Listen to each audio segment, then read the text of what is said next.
Assalamualaikum warahmatullahi wabarakatuh. Selamat pagi, salam sejahtera bagi kita sekalian. Alhamdulillahirrahmanirrahim. Assalatu wassalamu ala sayyidina Muhammadin wa ala alihi wasahbihi ajmain. Asyhadu an la ilaha illallah wa asyhadu anna Muhammadar Rasulullah. Allahumma shalli ala sayyidina Muhammad wa ala ali sayyidina Muhammad. Puji dan syukur kita panjatkan kehadirat Allah Subhanahu wa taala. Salawat serta salam mudah-mudahan senantiasa tercurah kepada baginda Nabi besar Muhammad sallallahu alaihi wasallam, kepada para sahabatnya, para keluarganya, kepada para umatnya. Mudah-mudahan kita semua termasuk umat yang akan mendapatkan syafaat yaumul qiyamah kelak. Amin ya Allah ya rabbal alamin. Itu sebagai pengantar. Baik Bapak Ibu, kita langsung masuk sesi diskusi.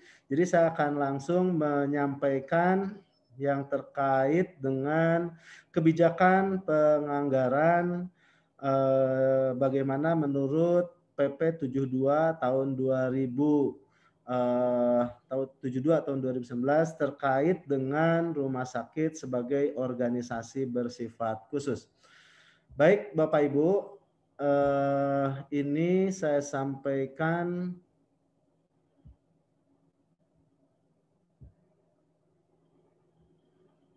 paparan kebijakan penganggaran BLUD dalam perspektif PP 72 2019 pada rumah sakit daerah sebagai unit organisasi bersifat khusus. Bapak Ibu, saya ingin menanyakan apakah slide saya sudah terlihat Bapak Ibu? Sudah Pak Yan. Sudah ya. Oke, baik Bapak Ibu, mohon terima kasih kalau sudah bisa Bapak Ibu mengikuti. Pada kesempatan ini saya ingin menyampaikan kebijakan penganggaran BLUD dalam perspektif PP 72 tahun 2019 rumah sakit daerah sebagai unit organisasi yang bersifat khusus UOBK. Bapak Ibu sekalian, saya ingin menyampaikan bahwa saat ini hampir di seluruh daerah itu sedang proses untuk penyusunan peraturan kepala daerah, baik itu Perwal, Pergub maupun juga Perbub yang terkait dengan penetapan tugas pokok fungsi tupoksi tentang rumah sakit. Di mana untuk beberapa daerah perdanya rata-rata itu sudah selesai dan perda tersebut menurunkan bagaimana tupoksi rumah sakit ini sebagai unit organisasi yang bersifat khusus. Bapak Ibu, ini yang akan dibahas. Yang pertama adalah saya coba akan overview PP 72 tahun 2019 seperti tadi yang sudah diamanatkan oleh Pak Ketua Arseda Jawa Barat. Yang kedua, saya akan coba menyampaikan bagaimana PP 72 tahun 2019 ini dilaksanakan. Ini outline yang kedua, dan yang ketiga adalah bagaimana keterkaitan, bagaimana hubungan atau bagaimana interrelasional antara PP 72 dengan Permendagri 79 tahun 2018 tentang Badan Layanan Umum Daerah. Jadi kurang lebih saya akan mendiskusikan hal-hal terkait dengan 3 outline yang kurang lebih sekitar 30 menit. Baik, Bapak Ibu, saya ingin menyampaikan bahwa overview PP 72 tahun 2019 dalam perspektif rumah sakit sebagai unit organisasi bersifat khusus. Bapak Ibu, berikut saya sampaikan bahwa ini adalah mind map PP 72 tahun 2019 dalam sistem otonomi di rumah sakit. PP 72 tahun 2019 mengamanatkan Bapak Ibu bahwa kedudukan rumah sakit yang tadinya rumah sakit sebagai perangkat daerah, yang tadinya rumah sakit sebagai badan, yang tadinya rumah sakit sebagai lembaga teknis daerah. Kemarin sudah terdapat beberapa rumah sakit yang menjadi UPT khusus.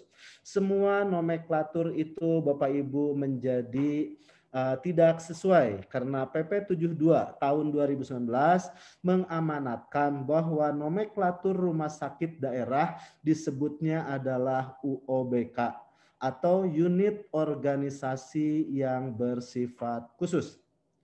Bapak Ibu, ini menjadi penting pada saat Bapak Ibu menyusun peraturan bupati atau peraturan wali kota, atau justru bahkan pada saat Bapak Ibu menyusun perda, maka Bapak Ibu perlu mencantumkan bahwa kedudukan rumah sakit, bahwa nomenklatur rumah sakit itu adalah rumah sakit sebagai unit organisasi yang bersifat khusus.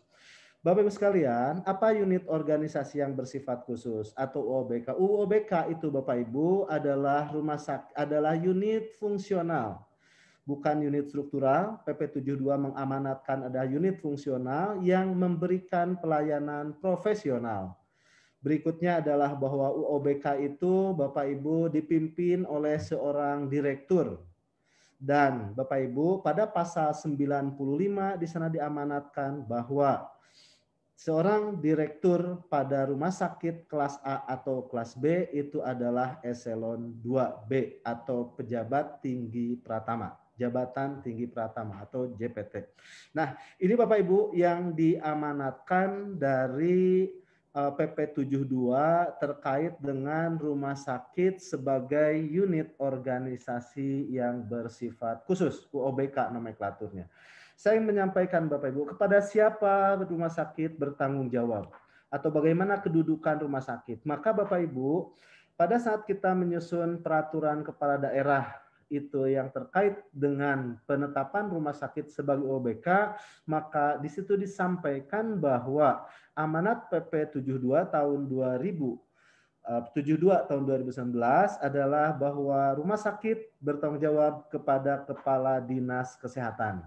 Ini Bapak Ibu yang harus sama-sama kita pahami, amanat PP 72 tahun 2019 bahwa rumah sakit sebagai unit organisasi bersifat khusus bertanggung jawab kepada Kepala Dinas Kesehatan. Bagaimana Bapak Ibu bentuk pertanggungjawaban? Bentuk pertanggungjawaban yaitu dalam bentuk penyampaian laporan.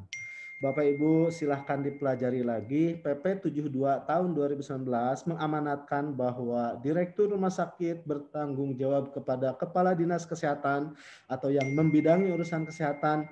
Bentuk tanggung jawabnya adalah dalam penyampaian laporan, Bapak Ibu.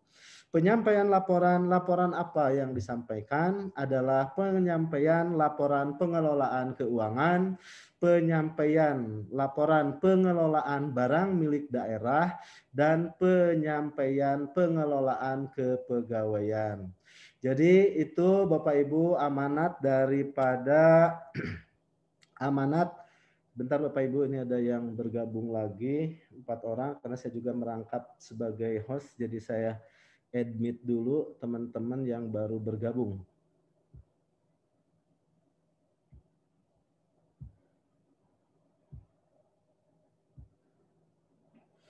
Baik, Bapak Ibu kita lanjut.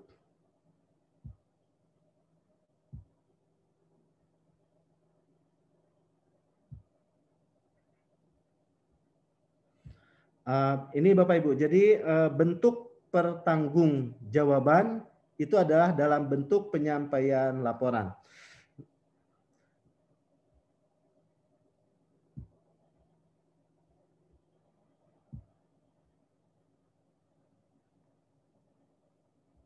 Ya, berikut Bapak Ibu adalah saya coba mind map dari sistem perencanaan. Tadi Bapak Ibu ada 3 otonomi. Ada 3 otonomi. Kalau saya lihat slide sebelumnya, saya coba akan menyampaikan slide sebelumnya. 3 otonomi yang diberikan itu adalah yang pertama adalah otonomi pengelolaan keuangan. Yang kedua adalah otonomi pengelolaan barang milik daerah. Dan yang ketiga adalah otonomi pengelolaan kepegawaian. Untuk otonomi pengelolaan keuangan, Bapak Ibu, untuk otonomi pengelolaan keuangan itu adalah bagaimana kita melaksanakan 3 otonomi.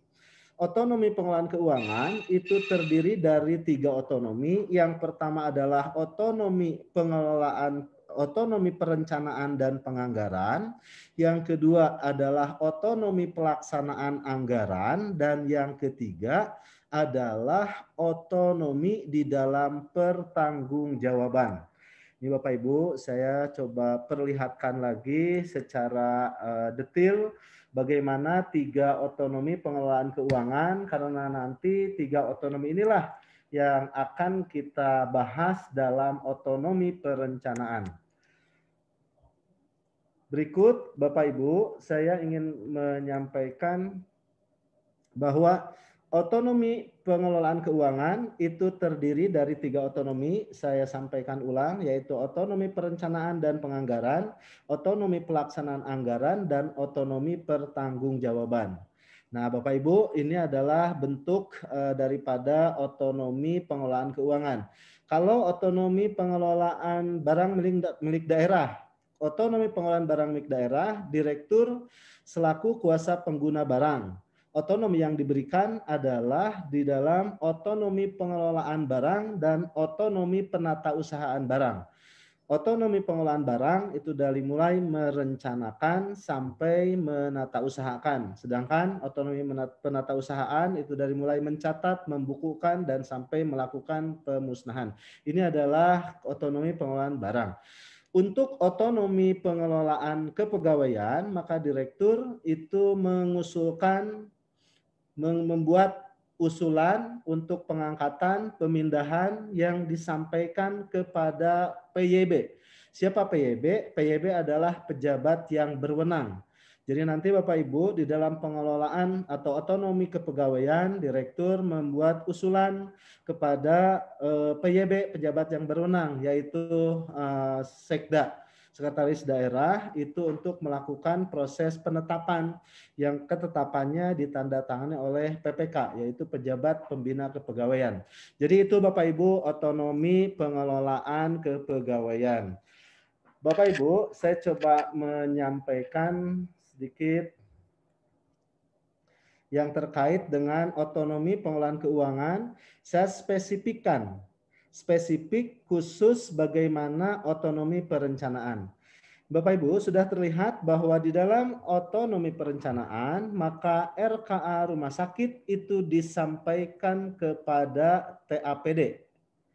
TAPD itu selaku PPKD. Bapak Ibu sekalian, maka tidak ada di PP 72 tahun 2019 yang menyatakan bahwa RKA rumah sakit disampaikan kepada Dinas Kesehatan. Nah, ini adalah bentuk daripada otonomi pengelolaan keuangan. Bapak Ibu bisa dilihat pada pasal 44A ayat 4 Amanat PP 72. Di situ secara jelas disampaikan bahwa RKA disampaikan kepada TAPD. Untuk apa disampaikan ke TAPD? Itu untuk dilakukan verifikasi atau penelaahan. Ini Bapak Ibu menjadi hal yang sangat penting dan ini harus tertuang Bapak Ibu sekali lagi di dalam regulasi yang ada di Bapak Ibu semua. Jadi artinya bahwa amanat daripada PP 72 tahun 2019 khususnya pada pasal 44A yang terkait dengan otonomi perencanaan, otonomi pelaksanaan di pasal 44B, dan otonomi pertanggungjawaban pada pasal 44C. Jadi penting Bapak Ibu untuk nanti Bapak Ibu harus kawal Perbub, harus kawal Perwal, harus kawal Pergubnya atau Perkada masing-masing agar otonomi pengelolaan keuangan ini termasukkan, dibahas, dituangkan di dalam regulasi Perkada yang saat ini sedang Bapak Ibu susun. Saya sampaikan ulang bahwa otonomi pengelolaan keuangan terdiri dari 3 otonomi, yaitu adalah otonomi perencanaan, di mana RKA kita disampaikan kepada TAPD. Yang kedua adalah otonomi pelaksanaan anggaran. Otonomi pelaksanaan anggaran, direktur melaksanakan belanja. Direktur bertanggung jawab atas pendapatan dan belanja. Ini adalah bunyi daripada pasal 44B. Dan otonomi pertanggungjawaban itu jelas pada pasal 44C yang menyatakan bahwa direktur melakukan penyusunan laporan keuangan. Berikutnya adalah pada ayat 2, Laporan keuangan disajikan dalam laporan keuangan Dinas Kesehatan. Dan ayat 3-nya adalah formatnya disesuaikan dengan ketentuan. Jadi Bapak Ibu, amanat dari PP 79 PP 72 tahun 2019 yang terkait dengan pengelolaan keuangan, yaitu pada pasal 44A, ini harus Bapak Ibu cantumkan di dalam perkada yang saat ini sedang Bapak Ibu susun. Berikut Bapak Ibu, saya ingin menyampaikan setelah tadi mengurai mind map tentang sistem perencanaan dalam hal otonomi pengelolaan keuangan, maka berikutnya adalah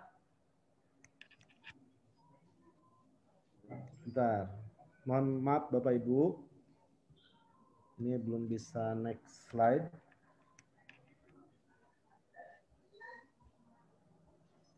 Karena ini partisipan sudah semakin banyak nih Bapak Ibu, ada kurang lebih sekitar 69 partisipan. Jadi saya stop dulu share screen-nya dan saya izin untuk melakukan admit dulu, ada kurang lebih sekitar 6 yang sudah bergabung saat ini.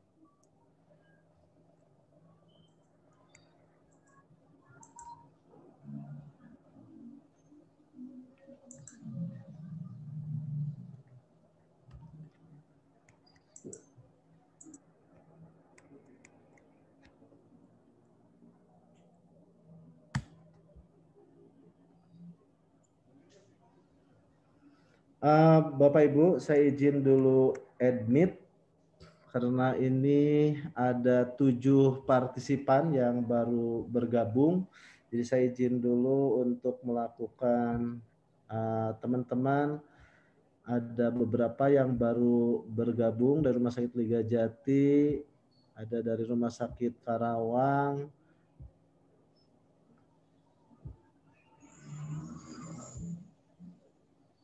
saya sudah admit all, dan saya akan lanjutkan share materi yang terkait bagaimana untuk agar PP 72 ini dapat diimplementasikan.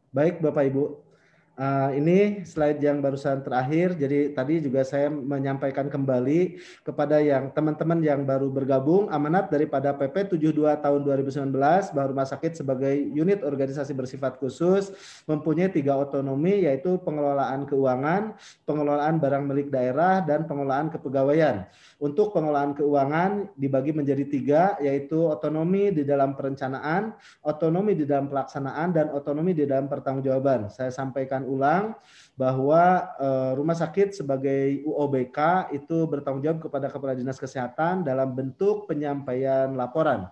Nah, berikutnya tadi sudah juga disampaikan kepada Bapak Ibu yang terkait dengan bagaimana pengelolaan keuangan. Kalau untuk pengelolaan keuangan, di sini Bapak Ibu bisa lihat bahwa di dalam pasal 44A PP 72 tahun 2019, otonomi perencanaan itu adalah rumah sakit menyusun RKA dan menyusun DPA. RKA ini disampaikan kepada TAPD, TAPD ini selaku PPKD dan dilakukan verifikasi oleh TAPD. Berikut Bapak Ibu saya ingin menyampaikan itu adalah bagaimana PP 72 ini dilaksanakan dalam perspektif regulasi di daerah.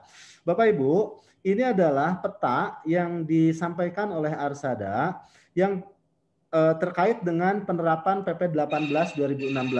Jadi PP 18 tahun 2016 pada saat ini diimplementasikan di tahun 2017 maka dibagi menjadi 2 kategori Bapak Ibu.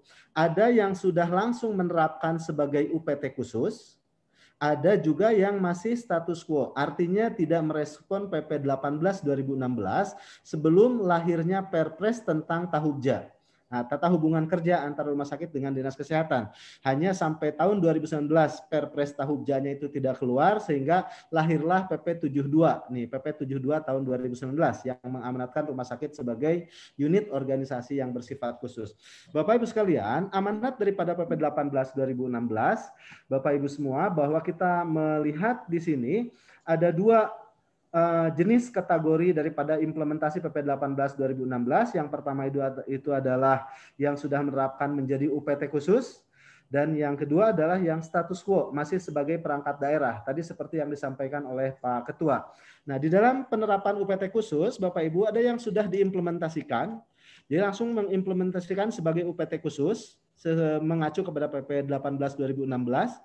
Implementasi langsung di bawah dinas kesehatan, direkturnya langsung menjadi pejabat fungsional karena amanat daripada PP 18 2016. Ada juga kategori yang sudah menerapkan PP 18 2016 ditetapkan sebagai UPT khusus namun belum dilaksanakan. Ini adalah penerapan daripada PP 18 2016 seperti tadi yang sudah digambarkan oleh Pak Ketua secara umum. Nah, sedangkan Bapak Ibu, pada tahun 2019 lahirlah perubahan daripada PP 18 tahun 2016 yang mengamanatkan rumah sakit ini sebagai unit organisasi bersifat khusus. Nah, saya ingin menyampaikan bahwa pada saat Bapak Ibu akan menerapkan PP 72 tahun 2019, maka yang harus dilakukan adalah ada 3 Bapak Ibu yang harus dilakukan. Yang pertama adalah Bapak Ibu perubahan perda tentang perangkat daerah. Hampir di semua rumah sakit bahwa di semua daerah termasuk Bapak Ibu rumah sakit yang ikut memantau tentang perda pembentukan perangkat daerah, rata-rata penyusunan perda tentang pembentukan perangkat daerah ini sudah berlangsung kurang lebih sekitar di bulan Oktober, November, Desember. Sehingga hampir seluruh kabupaten kota saat ini perdanya sudah ditetapkan. Sudah dilakukan evaluasi gubernur, sudah dilakukan juga evaluasi dari Dirjen Otonomi Daerah. Maka perda tersebut Bapak Ibu nanti mengamanatkan ada perkada, ada perbub, ada perwal atau peraturan gubernur, ada perkada tentang bahwa menetapkan rumah sakit sebagai unit organisasi bersifat khusus. Ini penting Bapak Ibu.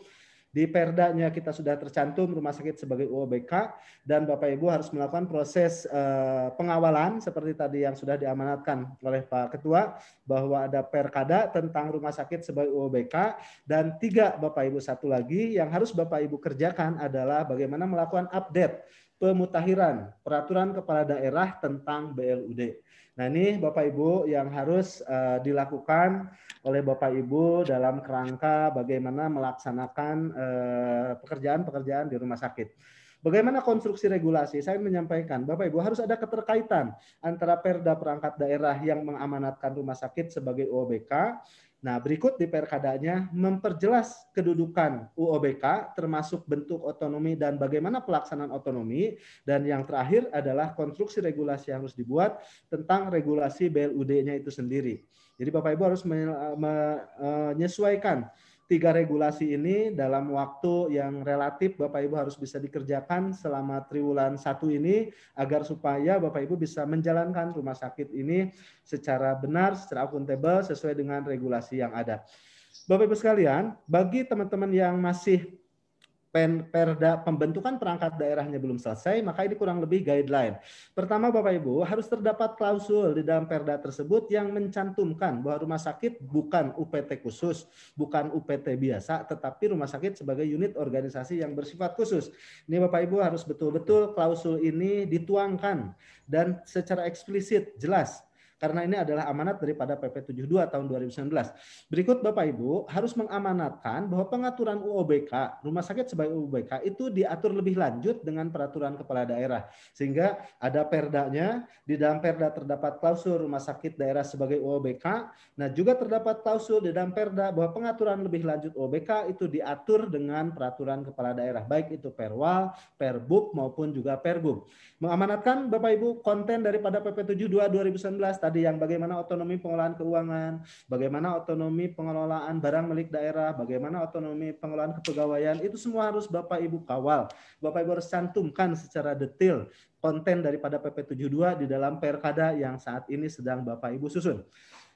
Kalau kita melihat, yang kedua yang harus dikerjakan itu adalah konstruksi perkada rumah sakit sebagai unit organisasi bersifat khusus. Maka Bapak Ibu, pada saat kita menyusun perwal atau perbub tentang rumah sakit OBK, maka itu ada amanat dari Perda pembentukan perangkat daerah. Berikutnya, di situ mengatur secara rinci tugas pokok, fungsi, bentuk otonomi, unsur, tata kerja, dan sebagainya.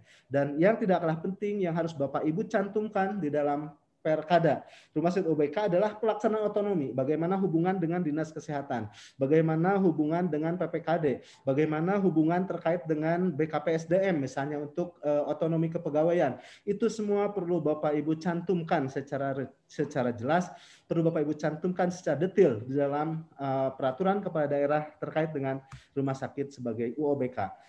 Terakhir Bapak Ibu, bagaimana konstruksi keterkaitan antara tadi PP 72 2019 dengan Perkada tentang BLUD. Penjabaran lebih lanjut Bapak Ibu tentang pengelolaan keuangan itu diatur dalam peraturan kepala daerah tersendiri sebagai regulasi BLUD. Maka harus memuat sinkronisasi Bapak Ibu antara rumah sakit sebagai OBK dengan regulasi BLUD. Dibuat dalam beberapa regulasi dan inilah nanti yang harus connect dengan fleksibilitas, harus connect dengan aturan-aturan BLUD. Yang terakhir saya ingin menyampaikan bahwa ini adalah amanat regulasi BLUD yang harus Bapak Ibu susun, yang harus Bapak Ibu siapkan, yaitu ada kurang lebih sekitar 15 atau sekitar 16 regulasi BLUD yang harus Bapak Ibu buat. Yang ini semua harus connect dengan rumah sakit sebagai unit organisasi yang bersifat khusus. Antara lain regulasinya adalah pengaturan tentang pegawai BLUD, pembinaan dan pengawasan, pengaturan tentang remunerasi, pola tata kelola, penetapan renstra, SPM, standar satuan harga, pengaturan RBA, pelaksanaan anggaran, peraturan tentang Barjas, penetapan tarif, tata cara penghapusan piutang, mekanisme pengajuan utang, tata cara kerjasama, pengelolaan silpa, dan yang terakhir itu adalah yang terkait dengan pengelolaan atau sistem akuntansi. Jadi itu saja Bapak Ibu sebagai pengantar ini yang